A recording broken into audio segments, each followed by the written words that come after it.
For she was a secret treasure. She was his shame and his bliss.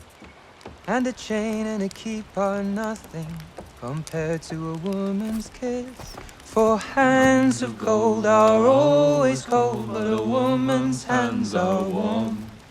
Beyond the awkward novelty of seeing chart topper Ed Sheeran in the Season 7 opener, the use of Hands of Gold was another tantalizing appearance for one of Game of Thrones' many fictional songs. Various songs from the books have played memorable roles in previous series, and when I say memorable, I mean... The Lannisters send their regards.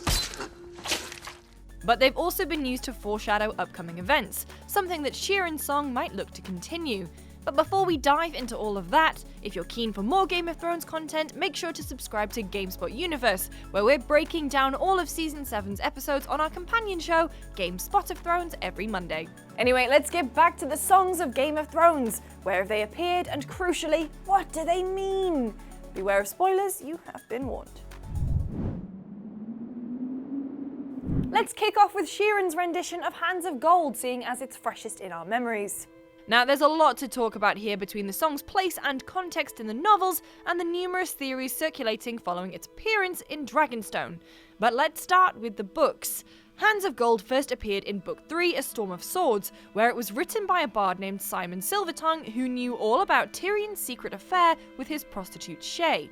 Simon uses the song to blackmail Tyrion and, long story short, ends up dead for his troubles. As we know, Simon never made it as far as the TV show. Shae got off by Tyrion back in Season 4, and Hands of Gold was only just heard for the first time in Season 7's opener. However, the TV series is way beyond the books now, so it's unlikely that Sheeran's version of the song has anything to do with Tyrion.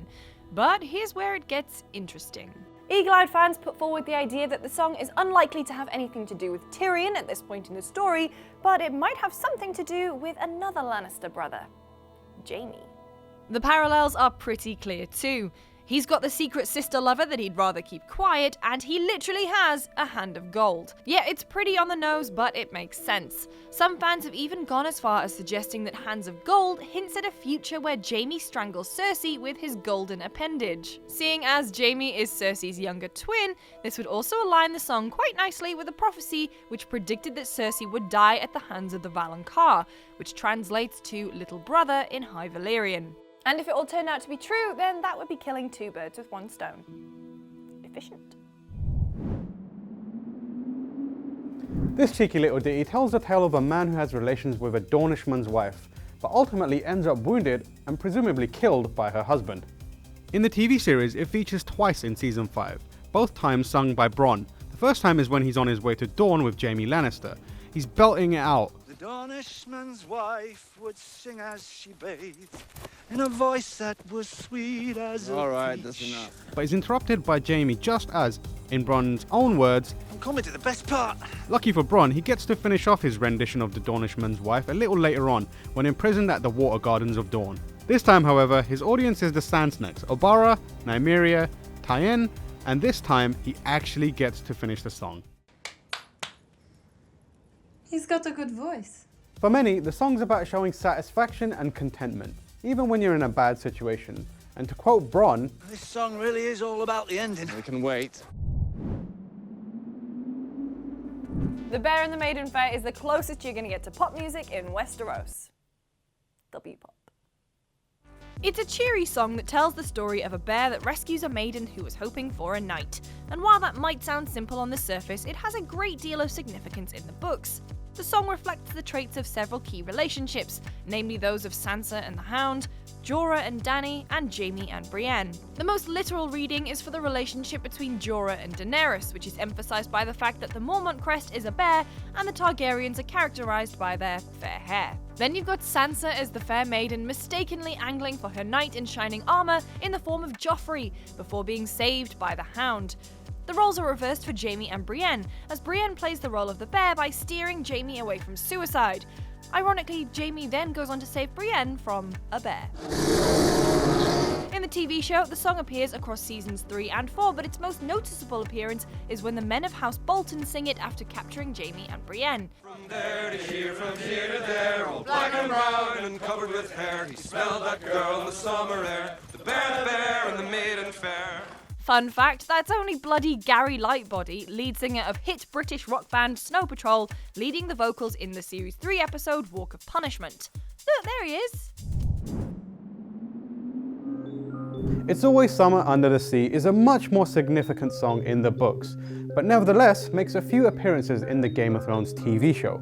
In Season 3, it can be heard being sung by poor, ill-fated Princess Shireen Baratheon. The birds have scales, and the fish take wing. I know.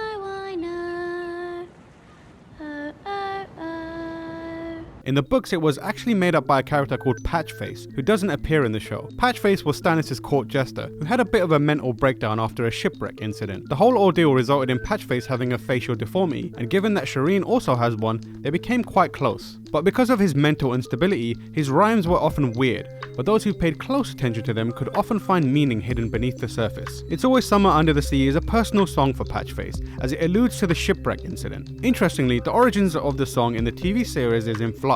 According to writer Brian Cogman, the song, as it currently stands, was made up by Shireen. However, if Patchface is eventually introduced into the show, this will be retconned so he's the original creator of the song.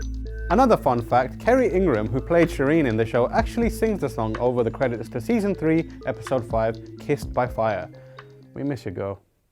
It's always summer under the sea. I know. Oh, oh, oh.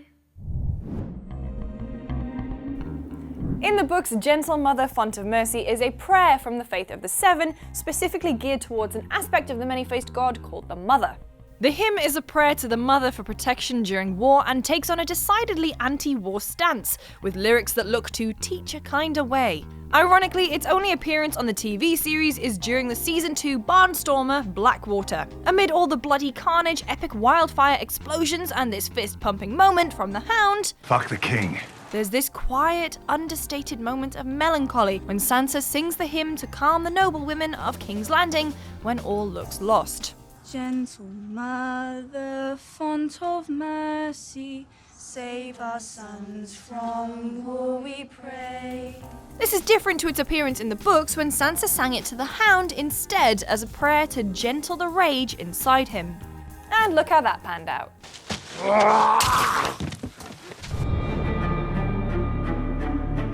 The Reigns of Castamere has actually appeared in the TV series a number of times in various forms.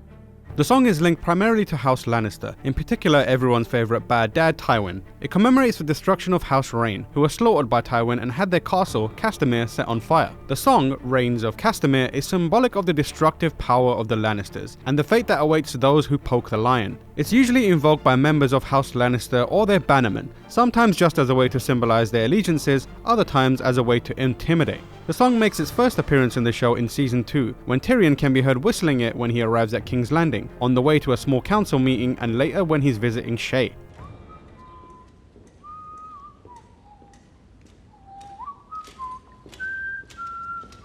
Then, later on, before the Battle of Blackwater Bay, when Bronn and the boys are having a good time drinking and getting freaky with some ladies of the night, their soundtrack of choice is The Reigns of Castamere. It's kind of like their pre-battle hype song. More significantly though, in Season 3, Cersei explains the origins of the song to Queen Marjorie Tyrell to remind her how fearsome the Lannisters can be when provoked. If you ever call me sister again, I'll have you strangled in your sleep. Maybe Marjorie should have listened, as Cersei was hinting at things to come. And of course, its most iconic use is when the song plays as a sign for House Frey and House Bolton to turn on the Starks and Tullys during the horrifying Red Wedding.